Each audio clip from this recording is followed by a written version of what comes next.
Welcome to చెన్నూజీ vlogs. దయచేసి మా channel subscribe చేయండి. నేను మీకు ఈరోజు విచిత్రమైన డిసీజ్ గురించి చెప్తాను. ఎందుకంటే ఇది ఏ డాక్టరు కూడా తొందరగా కనుక్కోలేడు. నా అనుభవంలో నేను నేర్చుకున్నది, నేను సఫర్ అయింది మీకు విపురంగా చెప్తాను నేను. నాకు 10 years back first I pain వచ్చింది. ఐ పెయిన్ వచ్చినప్పుడు అది ఎప్పటికి తగ్గకపోతే హైదరాబాద్‌లో టాప్ హాస్పిటల్స్ పేరు చెప్పక్కర్లేదు, మీకు తెలుస్తాయి. నెంబర్ 1, 2, 3 అని 4 కొట్టుకుంటే అసలు ఏమేమి ఉన్నారు, ఎంతమంది ఉన్నారు అనేది తెలుస్తుంది. నేను నలుగురు, ఐదుగురు దగ్గరికి వెళ్ళా. టాప్‌ది కూడా ఉంది హైదరాబాద్‌లో. వెళ్తే వాళ్ళందరూ కూడా కళ్ళు పరిశీలించి, మీకు ఏమీ లేదు, మైనర్ ఏదో కొద్దిగా ఉన్నాయి, డ్రై అయ్యి ఉంది, దానివల్ల మీకు ఇంత పెయిన్ రాదు, ఇలా అని చెప్పేసి నన్ను పంపించేశారు. ఆ తర్వాత నాకు కడుపు నొప్పి డెవలప్ అయింది.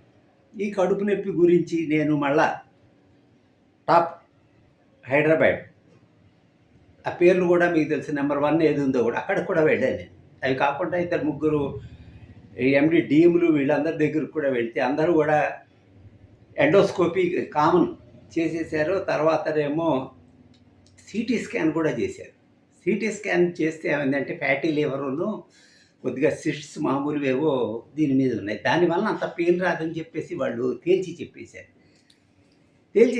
మీకు ఆఖరికి ఒక డాక్టర్ ఏమన్నాడంటే, పెద్ద ఫారెన్ రిటర్న్డ్ కూడా ఆయన, మీరు దేవుడు పుస్తకాలు చదువుకుంటుండండి అని సలహా ఇచ్చాడు. అది కాకుండా ఇంకో సలహా కూడా ఇచ్చాడు, మీరు ఈ బాధను మర్చిపోండి అన్నాడు.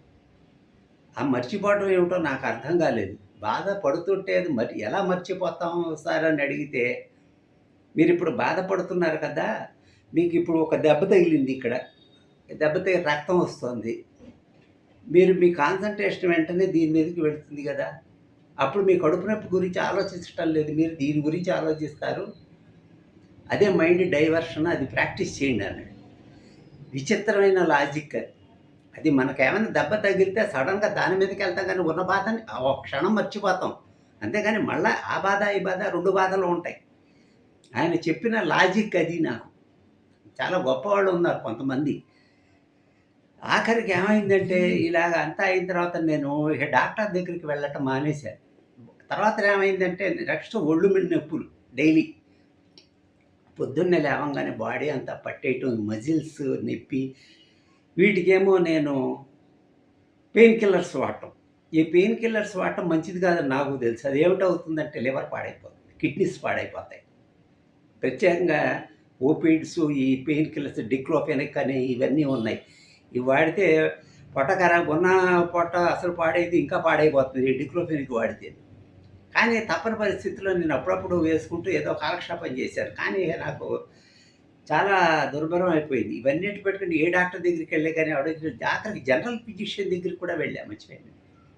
జనరల్ ఫిజిషియన్ అంటే అన్నీ చూడాలి, అన్ని భాగాలు చూస్తాడని చెప్పి వెళ్తే, వాళ్ళు బి విటమిన్, డి విటమిన్ చూశారు. ఎందుకంటే బి విటమిన్ లోపించిన, డి విటమిన్ లోపించినా కానీ బాడీ పెయిన్స్ వస్తాయి. మజిల్స్ నొప్పులు, ఒళ్ళు నొప్పులు, సిక్ అవ్వటం, అదన్నీ ఉంటాయి. అవన్నీ కూడా కోర్సులు అయినాయి. ఉన్నా లేకపోయినా కానీ అన్నీ కూడా కంప్లీట్ చేసినా కానీ ఈ ఒళ్ళు నొప్పులు వీటిల్లో మాత్రం ఏ మార్పు లేదు. ఆ డాక్టర్లు ఇక నన్ను వదిలేశారు దాదాపు. నేను వెళ్ళేది కూడా ఏమీ లేదు. న్యూరాలజిస్టు అందరి దగ్గర కూడా వెళ్ళాను. వాళ్ళందరూ కూడా పెద్ద ప్రాబ్లమ్స్ ఏం లేవని తేల్చేశారు. ఇక ఎవరి వలన కాదని చెప్పి నేను దాదాపు ఒక 1 ఇయర్ అలాగే ఏదో మందులు వేసుకుంటూ కాలక్షేపం చేశాను. తర్వాత నాకన్నా అసలు దేనికైనా కానీ మనకి ఉంటుంది సొల్యూషన్, ఈ డాక్టర్లు ఎవరు ఏం చేయట్లేదని, దిక్కులేని వాడికి దేవుడే దిక్కు అన్నట్టు నేను నెట్ని ఆశ్రయించాను. గూగుల్లో ఒకటో కొట్టా, body pains without any cause అని పెట్టి కొట్టంగానే ఒకటే వచ్చింది, ఫైబ్రోమాల్జియా అని. ఏమిటని చెప్పి నేను దాని గురించి బాగా స్టడీ చేస్తే, ఈ ఫైబ్రోమాల్జియా అనేది ఏమిటంటే, మీరు ఏ టెస్టులు చేసినా కానీ, ఏం చేసినా కానీ ఒంట్లో ఏమీ పెద్ద ప్రాబ్లం కనిపించదు, కానీ you feel pain all over the body, muscles అన్నీ గిరాలి. అంటే ఇక్కడ బాడీలో పెయిన్ ఉన్నట్టు బ్రెయిన్కి సిగ్నల్స్ వెళ్తాయి. ఏం లేకపోయినా గాని. ఇదొక విచిత్రమైన ఇది ఎవరు కనిపెట్టలేదు. ఆఖరికి ఇది ఎవరు ట్రీట్ చేస్తారని చెప్పి చూసుకుంటే రుమటాలజిస్ట్ ట్రీట్ చేస్తాడు. ఇది నాకు అర్థమైంది. నేను అప్పటి వరకు కూడా రుమటాలజిస్ట్ దగ్గరికెళ్ళా. రుమటాలజిస్ట్ అంటే రొమాటిక్ పెయిన్స్, మజిల్స్ వాటికి సంబంధించి చూసే డాక్టర్. నాకు కన్ఫర్మ్ చేసుకున్నా నేనే ఇదేదో ఫైబ్రోమైల్జియా నాది రుమటాలజిస్ట్ దగ్గరికి వెళ్ళాలని చెప్పి నేను రుమటాలజిస్ట్ దగ్గరికి ఒక ఎండీ ఒక హాస్పిటల్‌కి వెళ్ళా. పెద్ద హాస్పిటల్. Lady doctor. నేను చెప్పరా ఫైబ్రోమైల్జియా అని నేను చెప్పను. నా సింప్టమ్స్ అన్నీ మొత్తం చెప్పి మేడం నాది ఇది ప్రాబ్లమ్ అంటే ఆవిడ ఇక్కడ అన్నీ నొక్కి అన్నీ చేసి ఏవండీ మీకు ఫైబ్రోమైల్జియా ఉందని చెప్పి ఆవిడ చెప్పింది. ఫైబ్రోమైల్జియాకి మందులేమిటంటే ఎల్-కార్టైన్ ఎల్-కార్టైన్ దానికి తగ్గట్టు మ్యాగ్నీషియం అన్ని కాంబినేషన్‌లో కొన్ని టాబ్లెట్ ఉన్నాయి. అది ఒక నెల, 2 నెలలు వాడండి మీకు తగ్గుతుంది. తగ్గకపోతే చూద్దామని. నేను ఆ మందులు కొన్నాను. ఆ మందులు కొనడంతోటి నాకు ఇంకోటి కూడా జ్ఞాపకం వచ్చింది.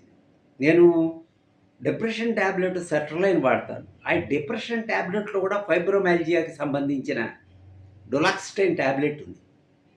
నేను ఈ రుమటాలజిస్ట్ డాక్టర్‌ని నేను దాని గురించి అడిగాను. మేడం నాకు డిప్రెషన్‌కి సెట్రలైన్ వాడేవాడిని. అది డొలాక్స్టైన్ గురించి వాడొచ్చా మరి దీనికి? అది కూడా పనిచేస్తుంది కదా! ఈ మందులతోటి అది వాడొచ్చా అంటే, ఆ రుమటాలజిస్ట్ అది నాకు తెలీదండి. మీరు అవన్నీ కూడా మీరు సైకియాట్రిస్ట్‌ని గైడెన్స్‌తో తీసుకోవాలి. మీరు సొంతంగా తీసుకోకూడదని. నాకు అర్థం కాలా. ఇప్పుడు రుమటాలజీ డిపార్ట్మెంటు, రుమటాలజిస్టు, ఫైబ్రోమైల్జియా అంటే ఫైబ్రోమైల్జియాకి అన్ని విధాల ట్రీట్మెంట్స్ ఏమేమి ఉన్నాయో చేయాలో వాళ్ళు చెప్పాలి. కానీ దాంట్లో ఓన్లీ ఒక్క సెక్షనే చూస్తాను. ఆ సైకియాట్రీలో కూడా ఆ మందుంది. అది సంగతి నేను చెప్పను. వాళ్ళ దగ్గరికి పోండి. ఈ డాక్టర్లు ఒకే జబ్బుకి 2, 3 డాక్టర్ల దగ్గరికి వెళ్ళడం ఏమిటో నాకు అర్థం కాలేదు. సరే అని చెప్పేసి ఆవిడ దగ్గర మందులు తీసుకొనొచ్చాను. ఒక 10 రోజుల నుంచి వాడుతున్నాను. కొద్దిగా ఇంకా పూర్తిగా మనకి దీని గురించి తెలియాలంటే 2 మంత్స్ వాడాల్సిందే. ఇక్కడ ఏమైందంటే ఇంకొక విచిత్రం. నేను దీని గురించి మళ్ళా సైకియాట్రిస్ట్ దగ్గరికి వెళ్ళాను. ఈ సైకియాట్రిస్ట్ దగ్గరికి వెళ్ళబోయే ముందు ఈ రుమటాలజిస్ట్ దగ్గర నుంచి వీడు చెప్పటం లేదు. ఈ సైకియాట్రీ డొలాక్సిటైన్ అని చెప్పి నేను ఇంకొక ఎక్స్‌పర్ట్ దగ్గరికి వెళ్ళా. రుమటాలజిస్ట్ దగ్గరికి. ఆయన దగ్గర ఒక విచిత్రమైన నాకు అనుభవం ఎదురైంది. అది మీకు నెక్స్ట్ వీడియోలో చెప్తాను. ఆ డాక్టర్ సంగతిను, అక్కడ ఫార్మసీ సంగతి. ఎక్కడా దొరకవు ఆయన ఇచ్చే మందులు. ఆయన ఫార్మసీలోనే కొనాలిట. ఇండియాలో ఎక్కడా లేవు. ఇంటర్నెట్‌లో ఆ పేరు కొట్టినా కానీ ఎక్కడా రాదు మీకు. నేను దాని గురించి నెక్స్ట్ వీడియోలో చెప్తాను. నాకు మీకు కనుక ప్రొలాంగ్డ్‌గా కొన్ని సంవత్సరాలుగా కానీ బాగా కానీ ఒళ్ళు నొప్పులు ఇవన్నీ కూడా ఉంటే ఏ డాక్టరు కనుక సరిగ్గా ట్రీట్ చేయకపోతే you better consult a rheumatologist. రుమటాలజిస్టే దానికి సరైన వైద్యం చేయగలరు. ఏమైనా మందులు ఇవ్వగలరు. వాళ్ళే తగ్గిస్తారు. అంతేకాని మిగతా డాక్టర్ల దగ్గరికి వెళ్తే ఏమిటంటే ఫలానా డాక్టర్ దగ్గరికి వెళ్ళండి మీకు ఇది ఉందని కూడా చెప్పలేదు. అదేమిటో నాకు ఆశ్చర్యం. ఆఖరికి జనరల్ ఫిజిషియన్ కూడా కనిపెట్టాలి. మీకు ఏమీ లేదు నా నొప్పి ఉంటుందంటే ఏవండీ మీకు మజిల్‌కి సంబంధించిన మీరు రుమటాలజిస్ట్ దగ్గర కన్సల్ట్ చేయండి అనన్నా చెప్పాలి. ఇంతమంది డాక్టర్లు నేను కలిసా దాదాపు 10, 15 మందిని. ఒక్కళ్ళు కూడా they have not given any suggestion clue ఇవ్వలేదు. ఇదేమిటో వైద్య ప్రవృత్తి అర్థం కాదు. పొట్టాడి దగ్గర పొట్ట ఒకటే చూస్తాడు. ముక్కులాడి దగ్గర ముక్కు ఒకటే చూస్తాడు. ఆఖరికి జనరల్ ఫిజిషియన్ కూడా ఆఖరికి సజెస్ట్ చేయలేకపోయినారు. నాకు అదే ఆశ్చర్యం కలిగించింది ఈ వైద్య విధానం. అసలు ఏది తెలుసుకోకుండా నెట్ పరిజ్ఞానం లేకపోతే నేను ఏమైపోయేవాడిని అసలు నాకేం అర్థం కావట్లేదు ఈ వ్యవహారం అంతా చూస్తాను. నాకు చాలా అనుభవాలు ఉన్నాయి. ఈ అలర్జీ విషయంలో నేను చాలా బాధలు పడ్డాను. ఈ మందుల గురించి కూడా నాకు బాగా అనుభవం అయింది. నేను దాని గురించి కూడా మీకు ముందు వీడియోలో వివరంగా చెప్తాను. చూస్తూనే ఉండండి. మీకు ఈ వీడియో లైక్ చేస్తే సబ్స్క్రైబ్ చేయండి. Thank you.